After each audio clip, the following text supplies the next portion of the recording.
Assalamualaikum warahmatullahi wabarakatuh. Perkenalkan, nama saya Dini Yulia Putri dengan NIM 2114060041. Saya dari kelompok 3 Pancasila akan menjelaskan materi saya, yaitu filsafat Pancasila. Yang pertama, pengertian filsafat Pancasila. Secara umum, filsafat adalah suatu kebijaksanaan hidup atau filosofia untuk memberikan suatu pandangan yang menyeluruh, berdasarkan refleksi atas pengalaman hidup maupun pengalaman ilmiah. Secara etimologis, istilah filsafat atau dalam bahasa Inggrisnya filosofi berasal dari bahasa Yunani filosofia, dan kata filosofia tersebut berakar pada kata philos, la atau cinta, dan sophia kearifan. Filsafat berarti cinta kearifan, dan kata kearifan bisa juga berarti cinta kebijaksanaan. Yang B, hakikat Pancasila. Sebagai ideologi Pancasila berhakikat atau berperan utama.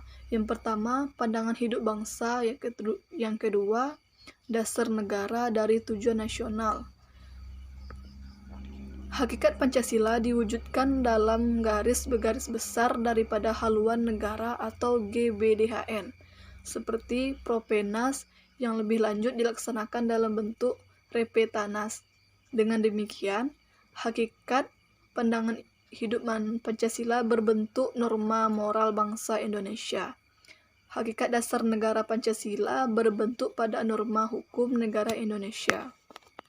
Yang C, fungsi filsafat Pancasila, yaitu yang pertama, Pancasila sebagai jiwa bangsa Indonesia. Setiap bangsa mempunyai jiwanya masing-masing.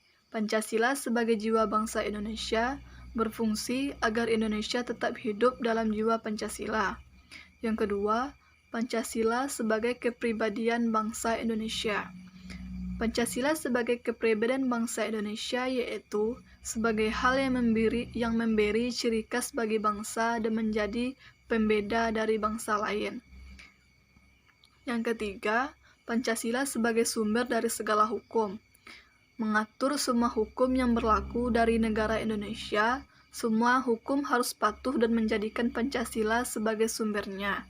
Artinya, setiap hukum yang berlaku tidak boleh bertentangan dengan Pancasila.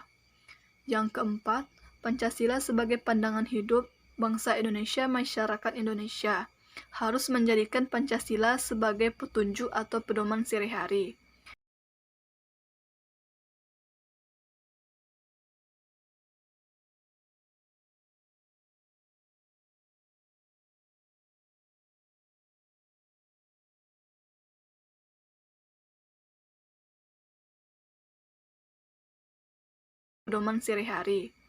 Yang kelima, Pancasila sebagai cita-cita dan tujuan bangsa Indonesia.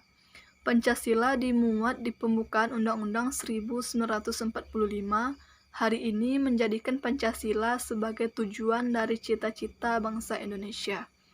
Berikutnya yaitu tujuan Pancasila. Tujuan Pancasila dibagi atas beberapa bagian. Yang pertama, untuk menciptakan bangsa yang religius dan taat kepada Tuhan Yang Maha Esa. Yang kedua, menjadikan bangsa yang menjunjung keadilan, baik secara sosial maupun ekonomi. Yang ketiga, menjadi bangsa yang menghargai hak asasi manusia, seperti yang dirangkup dalam hubungan HAM dengan Pancasila sebagai dasar negara kita.